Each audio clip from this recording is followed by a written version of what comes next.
Hi friends! Hi New York Public Library. My name is Meena Harris and I am the author of Kamala and Maya's Big Idea. Thank you so much for the opportunity to read my brand new children's book to you. It is so special to me and it's amazing to put it into the world and get to read it to audiences like you. So thank you.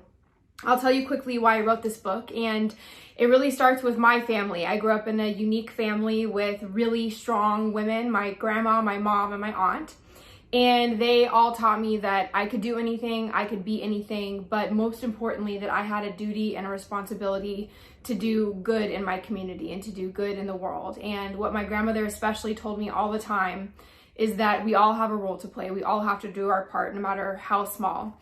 And the central message of the book is no one can do everything, but everyone can do something. And I think that message is so important, especially right now where we're seeing incredible social change happen before our eyes and we're seeing individuals stepping up and saying, I can do something. And so this is me sharing that with kids and adults and sharing that message through this book. And it started off with wanting to share that message with my own daughters. I became a new mom 4 years ago and was really thinking about how to pass on those values to my own children.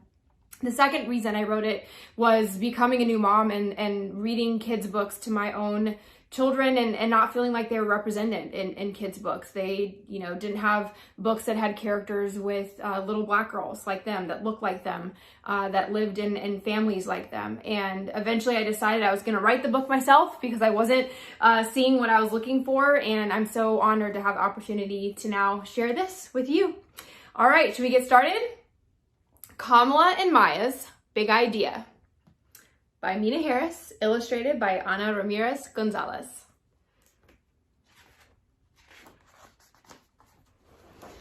All right. You know what should be out there? Kamala asked her sister Maya. Us? Said Maya. A slide, said Kamala. And a swing, Maya added. A playground, they shouted together. Kamala and Maya had an idea. It was a very good idea and a very big idea. They were going to need help.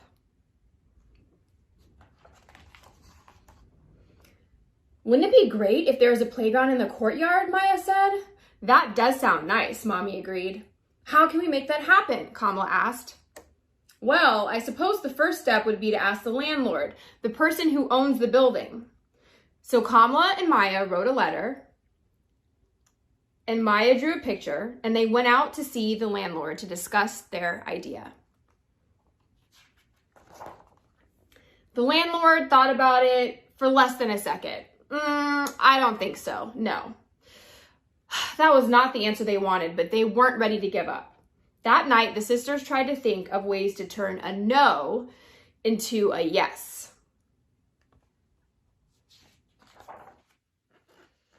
They asked the other kids in the building if they wanted a playground in the courtyard.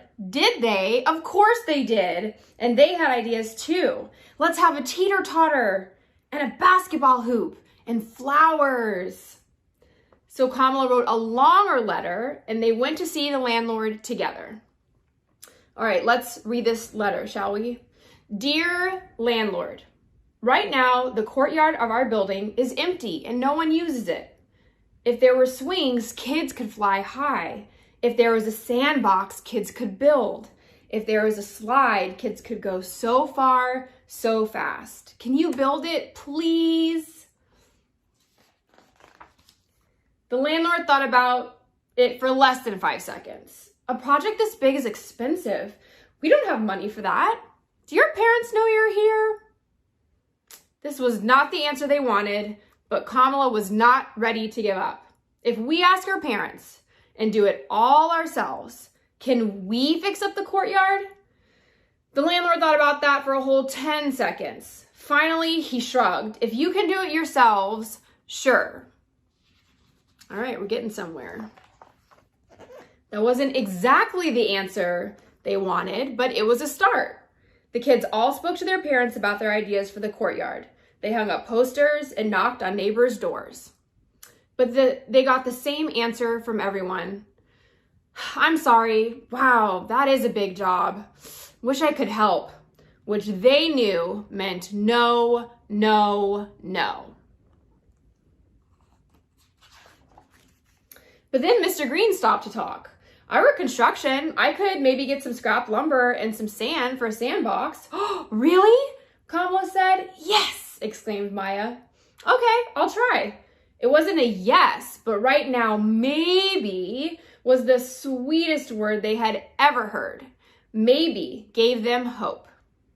The next weekend, maybe turned into yes. The kids all helped measure, and Mr. Green cut the boards. Then they sanded and hammered and sanded some more, and then came the actual sand. They were all thanking Mr. Green when Ms. Lopez stopped to talk. I work at a garage. Maybe they have an extra tire for a teeter-totter. Another maybe. In the weeks that followed, lots of I don't knows turned into maybes and then yeses. No one could do everything, but everyone could do something. Kamala and Maya wanted everyone to celebrate the new playground, so they made another big poster inviting their neighbors to a potluck party. There were hot dogs and hummus, spicy chicken and potato salad, strawberries and brownies and lemonade. Mrs. Flores set up a sprinkler for the kids to run through, and Mr. Green brought the music. Kamala admired the new playground, but she noticed there was still one thing missing. What could that be? No one knew how to make a slide, but Ms. Flores knew where they might buy one. I teach at Emerson Elementary, and they're redoing their playground. Maybe we could buy the old slide? This was a different kind of maybe. How can we afford that maybe? But now everyone was trying to find a way to turn that maybe into a yes. These brownies are delicious. Maybe we could have a bake sale? We can all bring toys and cookies and have a sidewalk sale. Great idea. No one could do everything, but everyone could contribute something. When the slide arrived at last, Maya and Kamala got the first ride. The landlord was impressed. I want to shake your hands, girls, he said. You did a good job. You all did a good job. Kamala and Maya had an idea. It was a very good idea and a very big idea. And with a lot of help, they made it happen. Hooray for Kamala and Maya! Hooray for the persisters! What's next, Kamala? Kamala, looking up, said, I'm wondering what the view is like from the roof. And that's my book. So at the end, I have a bunch of pictures that are really special to me. And the first one that you can see here is of my mom and aunt when they were much younger. And I just loved looking at that picture. It always sat on the bookshelf in my grandma's house. And it actually ended up inspiring the cover. See, they're standing back to back. This picture is another one of them that I think is just awesome. They have really great outfits. And they just look like they own the sidewalk. I mean, they look so powerful as these two little girls. And that's totally how I saw them as a kid. I looked up to them so much and thought that they were the most extraordinary people, and I still do. And this picture is very, very special to me. That is my grandmother and my mom and aunt when they were little. And my grandmother was such a huge figure in my life. And as I said at the beginning, she's someone who told me over and over again that I had a role to play, that I could contribute something, that I could do something, and that I had a duty to do something in my community and to make positive social change.